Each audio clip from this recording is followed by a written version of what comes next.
Hello everyone, and welcome back to our series of making an app using Kodular or MIT App Inventor. In today's video, we are going to be going over all the features or tools that Kodular or MIT App Inventor offers. Since Kodular is a fork of MIT App Inventor, they offer the same tools, except the Google Firebase on Kodular seems to work a little better for me. So I'm going to be going through Kodular, but you guys can go through either Kodular or MIT App Inventor. But by learning these tools, you will know how to keep up with us in the later videos and make your app. The first category of features we have are the user interface features. These are mainly what the user is going to see in our app. This contains all our buttons, images, labels, lists, sliders, switches, web viewers, and more. So here we are in the user interface. In the user interface, you have your buttons, checkboxes, circular progress, custom progress, date pickers, floating action buttons, images, labels, linear progress bar, list picker, notifier, radio button, rating star bar, slider, snack bar, spinner, spotlight, state progress bar, switch, text box, and time picker. A lot of features. Button, you can simply just drag and drop. You can change the color over here in the properties. You have your font size, and you can change the text, such as hello, this is a button. And right now we don't have it going anywhere. That's what you would do in the blocks area. That's where you add your code. With the checkboxes, you can simply just add a whole bunch of checked boxes, I guess. I don't know exactly how I would describe that, but like, it's pretty simple.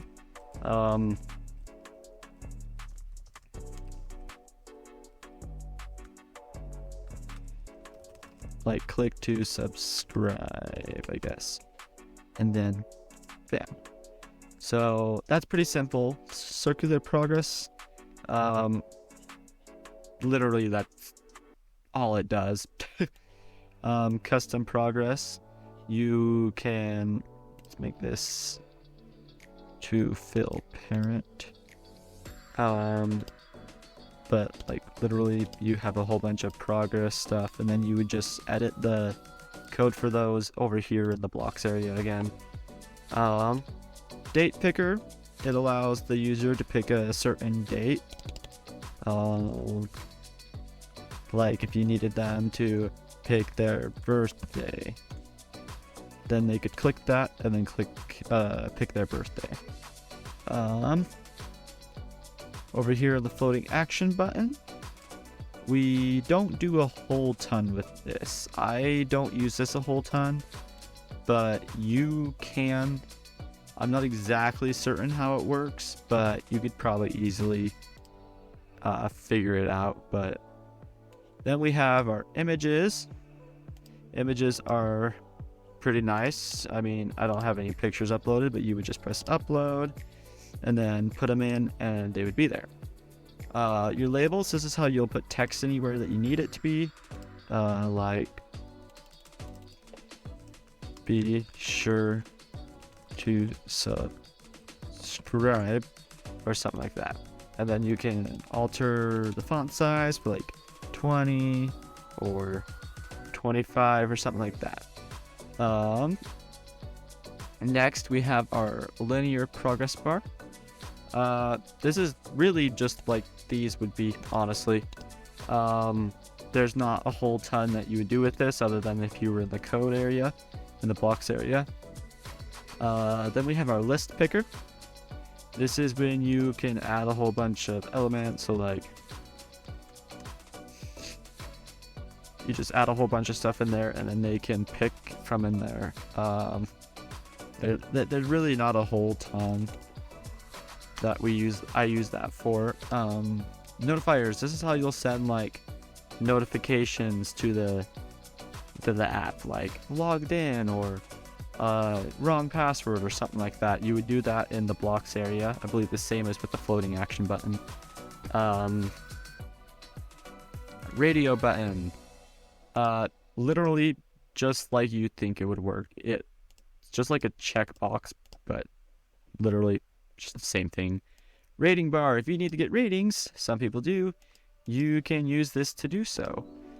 we will set it to have 10 stars because I feel like it. But that's how you would work with that. Sliders, I have used sliders before. You can set like a max or low value, and then the user can then slide back and forth. I've used this for like custom settings. I'm going to delete a few of these so that I have more room.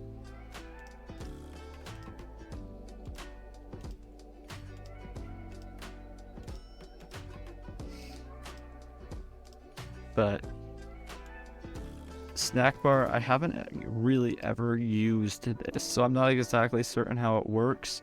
You can easily just find all this information by searching it up on Kodular. They tell you exactly how it works. But essentially it allows you to pick more items. Spinners, it's just like the pick thing, almost like the list picker, or the kind of, I believe, the snack bar. You just add your items.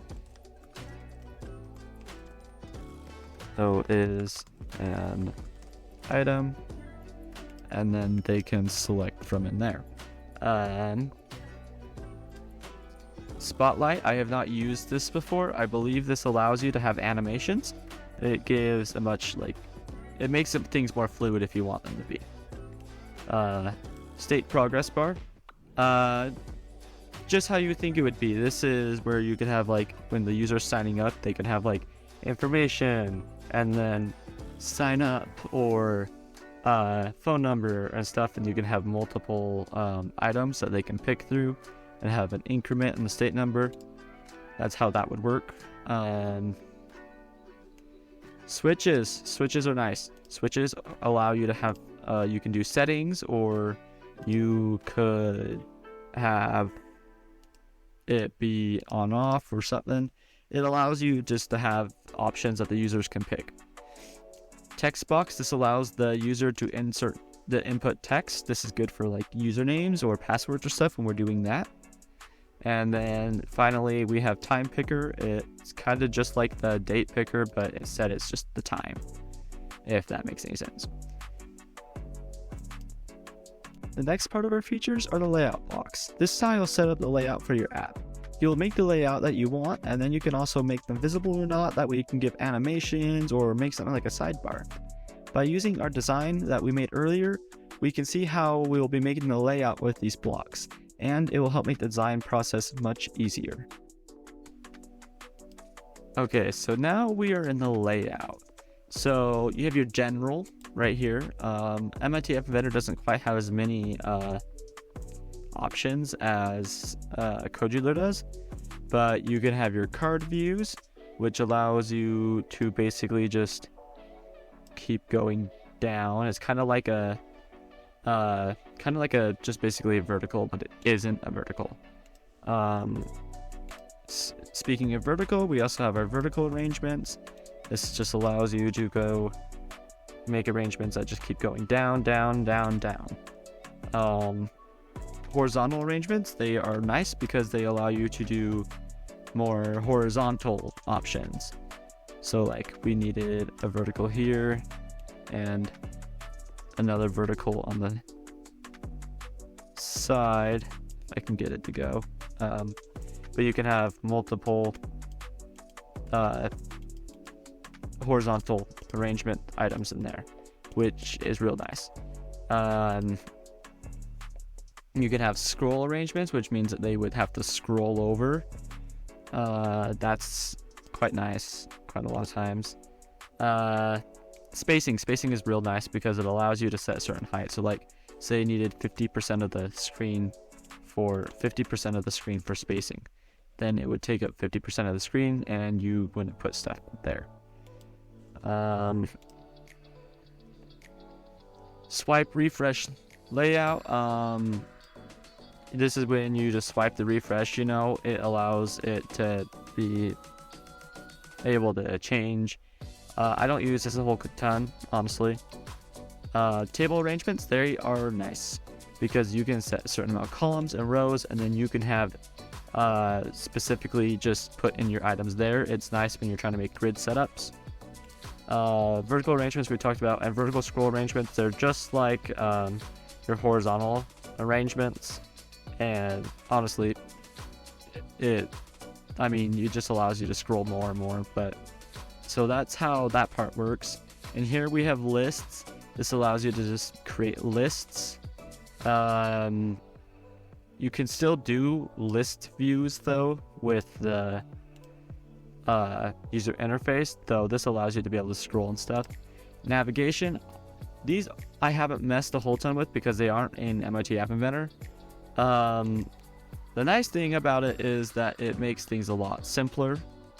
The only problem is that it's harder to control the navigation part, because if you don't want certain users to go in certain pages, then that's a problem. And here we have the views.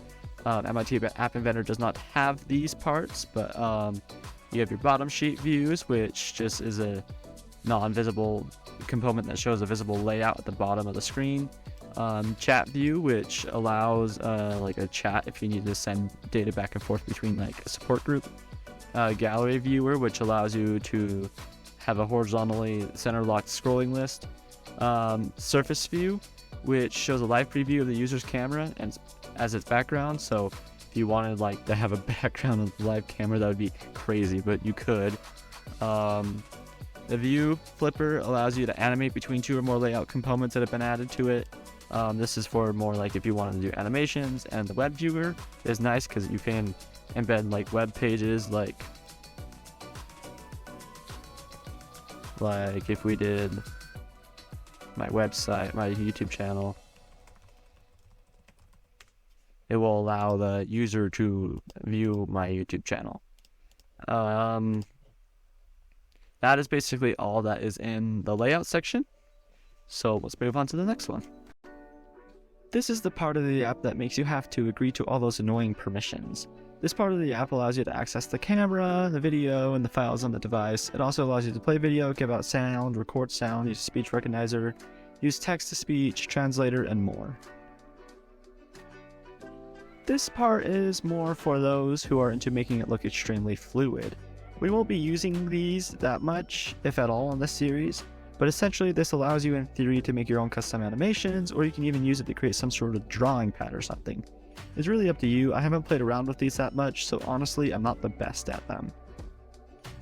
Does your app need to use a map? Maybe it needs to have the user's location. Well, this is where you'd find that stuff. By using these features, you can create a map that users can either see or interact with, and you can even get the user's location in real time. So in here we have our maps. So if you needed to make a map, we will do that. Let's make the height fill parent, and then let's see, where do we want to start? Maybe let's start in New York City. So you would put in the coordinates for New York City. This allows you to have an open map, which then you can interact with as the user. Let's see, where is New York?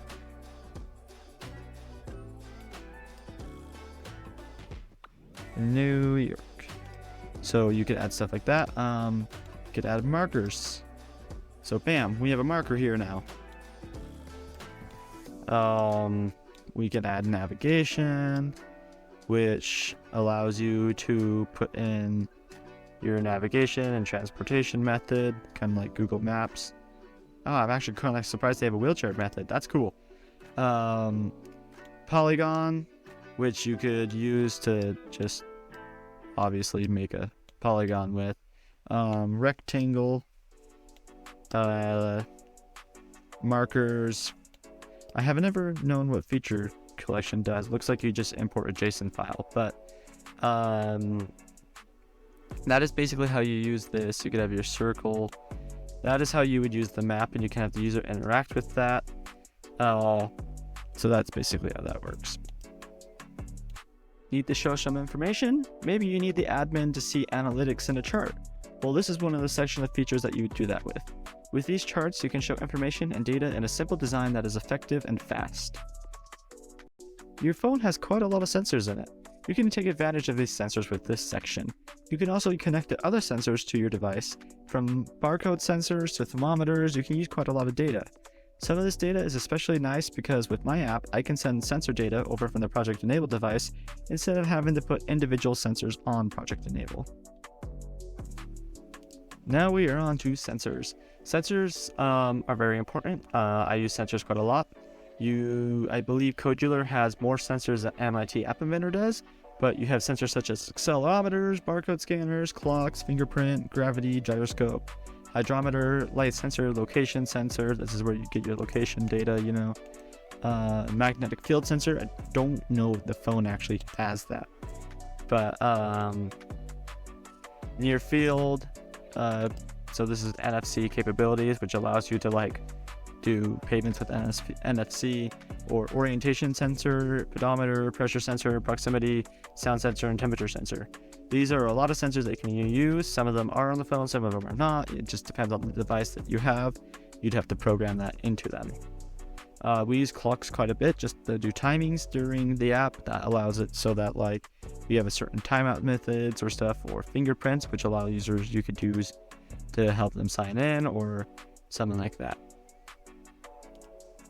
Have you ever needed to share something in an app, and so you press the share button to do so? Well, this is how you do it. By using this section, you can either share data, or you can set preset text messages, gather contacts, make phone calls, or even tweet. A lot of applications have to save user data. In order to save user data, sometimes you need to have access to the device storage. With this section of features, you can connect to databases, save files to the device, access files, and more. Now we are with the storage. We will be using the storage part. This is where you can have files, where you can save and retrieve files on the device, or Cloudinary. This does have more features than MIT App Inventor does, but we will be using a tiny database. Both MIT App Inventor and Kodular both have tiny database. We'll be using that to track user data over the app, which allows us to have specific features and gather data and save it through the Google Firebase as well. This is a very interesting part. Usually only advanced programmers will use this part. The main part of the connectivity part is to either connect to other devices using Bluetooth, such as with my app we'll be connecting to Project Enable, or you can send serial data, or you can even connect to a web server. We'll be going over this more later in the series. This is the interesting part. If you've watched my videos where I've discussed how to make a sign up and login page on MIT App Inventor, then you would know how to use this part. In the experimental part, it says Firebase database. This is the database system that we used in the video to create the sign up and sign in page. We'll also be using this again in the series, but you could also use one of the other databases from earlier. This specific experimental part is only on MIT App Inventor. Kodular has their own Google Firebase section that works a lot easier. Now, this part's a little different from what MIT App Inventor has. This part is where you can access your Firebase database and all your Firebase storage and stuff. You also have your Google account picker, Google Maps, Google Play Games, Google reCAPTCHA, and YouTube Player.